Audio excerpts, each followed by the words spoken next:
ये class 9th के बच्चों की पहली एक्सरसाइज के कुछ भाग में बता रहा हूँ। इससे पहले कुछ इसकी पृष्ठभूमि के बारे में। संख्या पद्धति पहला जो है ये है आपके इसमें, इसके बारे में कुछ चीज़ें आपको जो है बताना ज़रूरी है। जैसे पहला पॉइंट क्या है, प्राकृत संख्याएँ। प्राकृत संख्याएँ किसे कहते हैं? वे संख्याएँ जो 1 2 3 4 5 ऐसे करके अनंत तक का समूह प्राकृत संख्या या नेचुरल नंबर कहलाता है। 1 2 3 वाला जितना पार्ट है 1 2 3 4, इसमें जीरो नहीं है, ध्यान रखना। प्राकृत संख्या समूह को प्रतीक n से व्यक्त किया जाता है। ये आप हमेशा याद रखना। बहुत छोटी छोटी चीज़ें हैं लेकिन बहुत काम की चीज़ है। दूसरा आता है पूर्ण संख्या क्या होती है। पूर्ण संख्या में देखो क्या आता है, शून्य और प्राकृत संख्याओं का संग्रह। देखिए मैंने प्राकृत पहले बता दिया था आपको, इसमें शून्य और ऐड कर दिया गया है, जीरो। जीरो और प्राकृत संख्याओं का संग्रह मिलकर पूर्ण संख्याओं का समूह बनाता है, ग्रुप बनाता है। जीरो से शुरू हो गए, 0 1 2 3 4 डॉट डॉट डॉट ऐसे करके अनंत तक। यहाँ पर क्या जुड़ जाएगा, जीरो जुड़ जाएगा। इसको W से व्यक्त किया जाता है। ये हो गया आपका नंबर्स, होल नंबर्स। उसके बाद आता है पूर्णांक। देखिए आपने नंबर लाइन जो बनाते हैं ये, इसमें पूर्णांक क्या होते हैं, धन पूर्णांक भी होते हैं, ऋण पूर्णांक भी होते हैं, इंटीजर्स और शून्य मिलकर एक ग्रुप बनाते हैं, सेट बनाते हैं। मतलब इस संग्रह को पूर्णांकों का संग्रह कहते हैं, सेट ऑफ इंटीजर्स कहते हैं। इसे Z से व्यक्त किया जाता है, रिप्रेजेंट किया जाता है Z से। देखो आपने जो है नंबर लाइन में देखा होगा, जीरो के इस तरफ plus plus plus 1 plus 2 plus 3 plus 4 plus 5, यहाँ पर पॉजिटिव इंटीजर्स हैं, धन पूर्णांक। यहाँ से बाईं तरफ देखो ऋण पूर्णांक हैं, नेगेटिव इंटीजर्स, -1 -2 -3 -4 -5। ये जीरो और ये धन पूर्णांक हो गए, पॉजिटिव इंटीजर्स, और यहाँ को ऋण पूर्णांक यानी नेगेटिव इंटीजर्स। इनका ग्रुप जो है पूरा मिलके पूर्णांक कहलाता है। इसको Z द्वारा डिनोट करते हैं, Z द्वारा प्रदर्शित करते हैं। अब देखिए आगे आता है परिमेय संख्या क्या होती है। परिमेय संख्या, रेशनल नंबर्स इसको बोला जाता है। ऐसी संख्याओं को जो P/Q के रूप में व्यक्त किया जाता हो। P/Q, इसमें पूर्णांक होने चाहिए, इंटीजर्स होने चाहिए और Q = 0 नहीं होना चाहिए, परिमेय संख्याएं कहलाती हैं। देखो परिमेय संख्याओं को कैसे लिखोगे आप, जैसे 4/5, 7/8, -5/13, इस प्रकार से आ जाता है। लेकिन Q जैसे P/Q किया हमने, तो यहाँ ये नहीं हो सकता है, 2/0 नहीं दे सकते, इसकी कोई वैल्यू नहीं हुई है, डिफाइन नहीं किया जा सकता है इसको। 3/0 है, इसीलिए Q 0 के बराबर नहीं हो सकता है। इसको आपको ध्यान रखना है, ये 0 के बराबर नहीं हो सकता है, इसकी कोई वैल्यू नहीं है, अपरिभाषित है, नॉट डिफाइंड। अब है अपरिमेय संख्या। ऐसी संख्याएं जिनको P/Q के रूप में नहीं लिखा जा सकता है, अपरिमेय संख्या कहलाती हैं। जैसे इसमें कुछ चीज़ें जैसे क्या आएंगी आपके ध्यान से देखिए, इसमें क्या आती हैं। देखिए ये ऐसे नंबर आते हैं जैसे 0.70, 70 तो आया, उसके बाद 700 आ गया, फिर 7 के बाद फिर 3 0 आ गया, फिर 7 के बाद ऐसे ही 4 0 आएंगे, ऐसे डॉट डॉट करते हुए बनता जाएगा।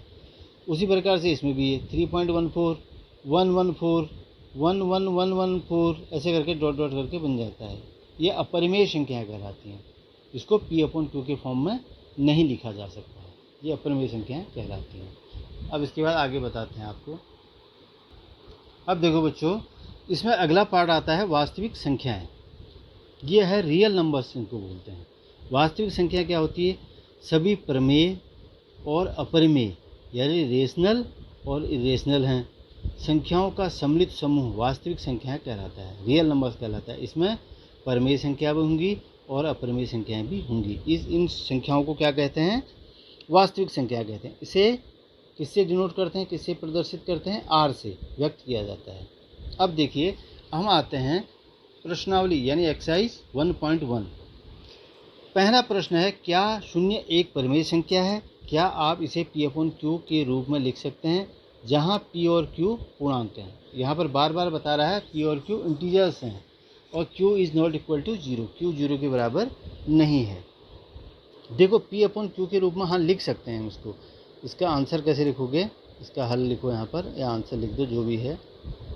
देखो हम जैसे 2/0 0/2 लिख सकते हैं, ये 0/3 लिख सकते हैं, 0/5 लिख सकते हैं, 4 लिख सकते हैं। ऐसे करते हुए लिखा जा सकता है इसको P/Q। P 0 हो सकता है, Q नहीं। यहाँ पर ध्यान रखना, मैंने पहले भी आपको बता रखा है, Q नीचे आएगा तो ये नॉट डिफाइंड हो जाएगा, उसका कोई मतलब नहीं होगा, इसको लिखा जा सकता है।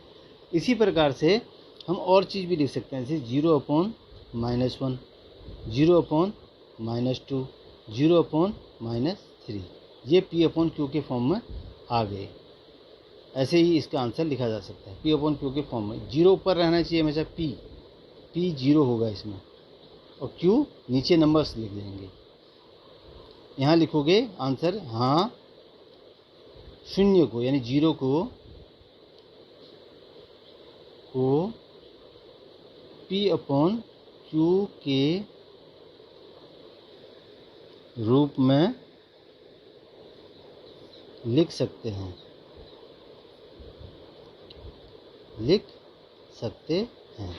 ऐसे करके आपने लिख दिया इसको, इस प्रकार से फॉर्मेट बना लिया। अगला प्रश्न है 3/4, 3 और 4 के बीच 6 परिमेय संख्याएं ज्ञात कीजिए। बहुत ही इंपॉर्टेंट क्वेश्चन है। देखिए जहाँ पर 6 परिमेय संख्याएं आती हैं, यदि हम इसको क्या करेंगे, 6 + 1 कितना होता है, 7। 7 से 7 से क्या करेंगे, यहाँ 3 है, इसके नीचे 1 लगा दो।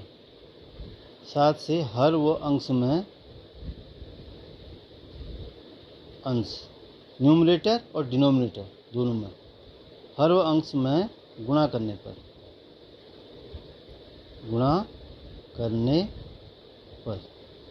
यदि 5 दिया होगा तो 1 ऐड कर दोगे, 6 बना दोगे। 6 दिया होगा तो 1 ऐड कर दोगे, 7 बना दोगे। देखो इसमें क्या दिया है, 3 और 4 दिया है, हर में कुछ नहीं दिया था नीचे हर, तो हम क्या करेंगे 3/1 लिखेंगे और 7 से ऊपर और नीचे मल्टीप्लाई कर देंगे ऐसे। ये कितना हो जाएगा 21, ये हो जाएगा 7। इसी प्रकार से आप 3 तो ले लिया हमने, अब 4 लो, 4 में भी नीचे 1 लगा दो और 7 से मल्टीप्लाई कर दो ऊपर और नीचे। ये कितना हो जाएगा 28, 7 × 28, 7 × 1 = 7। अब इसके बीच कितनी परिमेय संख्या आनी है, 6। यहाँ से शुरू करते हैं हम, 21/7, 22/7, 23/7, 24/7, 25/7, 26/7, 27/7 और 28/7। ये तो हमको दिया था, इसके बीच बनाना है, इसके और इसके बीच। ये देखो 1 2 3 4 5 6 ये नंबर आए। तब यदि तुम 6 ही करते, 6 से इसमें हर और अंश में गुणा करते तो ये नहीं आता इतना पूरा, ये 5 ही आते फिर। इसीलिए 6 को एक बढ़ा के 7 से किया गया है, तभी इसके बीच इतने नंबर आए 6 से, क्योंकि हमको ये 6 परिमेय संख्याएं पूछ रहा है तो एक बढ़ा के लिखना है उसमें से। यदि आप 6 ही लिखोगे तो एक कम पड़ जाएगा, इसमें से पूरी 6 परिमेय संख्याएं नहीं आएंगी, ये ध्यान रखना इस चीज़ को। हमको 3 और 4 के बीच निकालना था, 3 का तो ये आ गया, 4 का ये आ गया, इसके बीच की लिख दो सारी। ये मतलब 21/7 है तो 21/7, 22/7, 23/7, यहाँ से 27/7 तक आएंगी। इसका ध्यान रखना कि 6 से एक बढ़ा के लिखना है आपको, तभी ये पूरे नंबर आएंगे 6। और ये तो शुरू में दिया ही है आपको, ये लास्ट में दिया है, बस ये इसका आंसर हो जाएगा। ये वाला परिमेय संख्या होगी, 6 परिमेय संख्या। देखो बच्चों अगला क्वेश्चन है प्रश्न 3 यानी क्वेश्चन नंबर 3। 3/5 और 4/5 के बीच 5 परिमेय संख्याएं ज्ञात कीजिए। उसमें तुमको ये 3 और 4 ही दिया था पहले वाले में, इसमें अपॉन में भी दे रखा है, देखो और सुविधा हो जाएगी। तो इसमें 5 आपको रेशनल नंबर निकालने हैं। ये निकालने के लिए क्या करोगे, सबसे पहले आप देखो 5 दिया है यहाँ पर, तो नहीं तो कम पड़ जाएगा। 5 + 1 यानी कितना हो गया 6। 6 से तुम ऐसा करोगे 3/5 और इसको मल्टीप्लाई करो 6 से और इसको भी करो। 3/5 वाला ले लो पहले, और ये ध्यान रखना 5 बोला है तो 6 से करेंगे, तो 3/5 को 6 से ऊपर भी मल्टीप्लाई कर दो, नीचे भी। ये कितना हो जाएगा, 6 18, 6 ये 30 हो गया।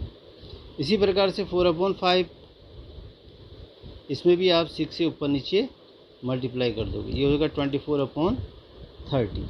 अब देखो इसको शुरू से लिखो आप, 18/30 यहाँ तक लिखना पूरा, यहाँ तक, यहाँ से शुरू करो।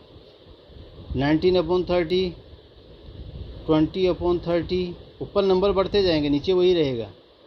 21/30, 22/30, ये 21/30, 22/30, 23/30, यहाँ हो जाएगा 24/30। यहाँ तक आपने लिख दिया पूरा, यहाँ से शुरू किया, यहाँ तक लिख दिया। अब ये देखना है इसके और इसके बीच बोल रहा है वो, यहाँ पर ध्यान रखना, बीच पर में संख्याएँ लिखनी है, तो बीच में, तो यहाँ से ये वाली होंगी, बीच वाली कितनी है, 1 2 3 4 5, इतनी परमेय संख्याएँ, ये 5 हमने निकाल ली। यही इसका आंसर होगा। 19/30, 20/30, इसको अलग से भी नीचे लिख सकते हो तुम, ऐसे करके 20 से हटा के इनको छोड़ देना, क्योंकि इनके बीच बताना है हमको। 30, ये इसका आंसर हो जाएगा, ये क्वेश्चन। देखो बच्चों, आगे क्वेश्चन है, ये इसका लास्ट क्वेश्चन है, प्रश्न नंबर 4, क्वेश्चन नंबर 4। नीचे दिए गए कथन सत्य हैं या असत्य, कारण के साथ अपना उत्तर दीजिए। इसको बताना है कि ये सत्य है या असत्य। पहला है, प्रत्येक प्राकृत संख्या एक पूर्ण संख्या होती है। प्राकृत संख्या मैंने तुमको बताया था, पूर्ण संख्या, प्रत्येक प्राकृत संख्या एक पूर्ण संख्या होती है। देखिए पूर्ण संख्या कहाँ से शुरू होती है, पूर्ण संख्या 0 1 2 3 4 ऐसे 5 करके ऐसे। और प्राकृत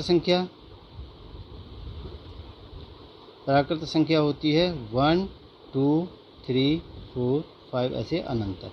अब देखिए ये कह रहा है प्राकृत संख्या एक पूर्ण संख्या होती है, बिल्कुल होती है, क्योंकि ये जो है प्राकृत संख्या इसके अंदर ही आता है।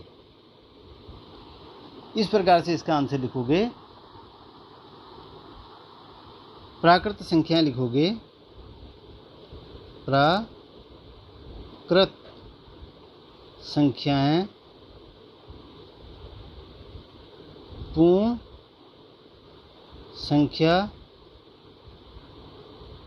संख्याओं के समूह में ही होती हैं।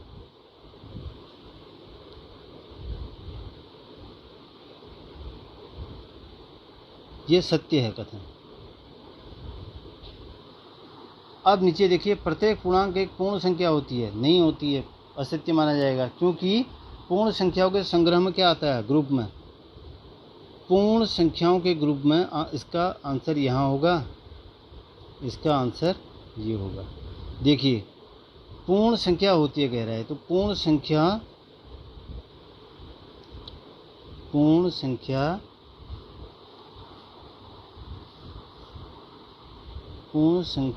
के संग्रह में, संग्रह मतलब एक समूह में, ऋण पूर्णांक भी होते हैं।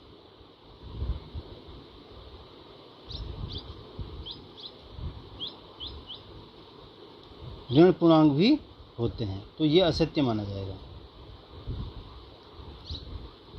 देखो पूर्ण संख्या, प्रत्येक पूर्णांक कह रहा है, पूर्णांक में क्या आता है, -1 -2 -3 फिर 0 ऐसे करके, यहाँ -1 आएगा, -2 -3 ऐसे करके, यहाँ से प्लस का आ जाएगा, +1 +2 +3, ये तो पूरा पूर्णांक हो गया। अब ये कह रहा है पूर्ण संख्याएँ होती हैं, पूर्ण संख्या कहाँ, ये तो ये वाली होगी ना, ये ऋणात्मक वाली आ गई, नेगेटिव वाली, तो असत्य है इसका आंसर। अगला, प्रत्येक परमेय संख्या एक पूर्ण संख्या होती है। अब परमेय संख्या के समूह में क्या क्या आता है, परमेय संख्याओं के संग्रह में लिखोगे, इसका आंसर परमेय संख्याओं के संग्रह में या समूह में दशमलव संख्याएं आती हैं, डेसिमल वाली दशमलव संख्याएं, और साधारण भिन्न भी आती हैं।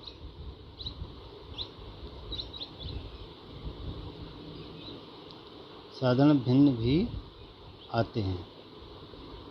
अब जिसमें ये आएंगे संग्रह में, प्रमेय संख्याओं के संग्रह में दशमलव भी आ जाएंगे संख्याएं और साधारण भिन्न भी आ जाएंगी, तो पूर्ण संख्या नहीं होगी। तो इसको हम क्या कहेंगे, पूर्ण संख्या नहीं होगी, ये भी असत्य होगा, इसको भी असत्य मानेंगे। तो ये आपका 1.1 एक्सरसाइज कंप्लीट हो गया यहाँ पर।